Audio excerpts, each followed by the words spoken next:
So there seems to be this misconception out there that the only reason a person would adopt a pro-life position is because of religious indoctrination or patriarchal misogyny.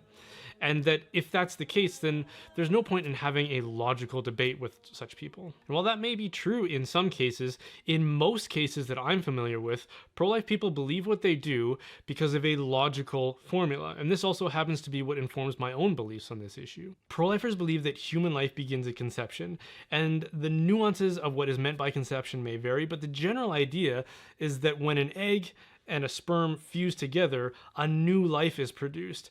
And that new organism fits all the standard philosophical and scientific criteria that defines what a human life is.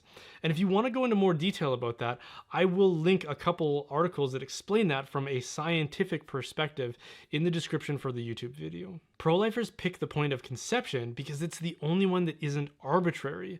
It reflects scientific and biological reality, which is objective. Any other point of development is susceptible to skepticism and inconsistency, like brain activity or a heartbeat or viability or sentience or whatever. They all just raise more questions like, well, how much brain activity or viability? And what about people who are on life support and are therefore not conscious and not viable? These are the kinds of problems you run into when you choose arbitrary criteria.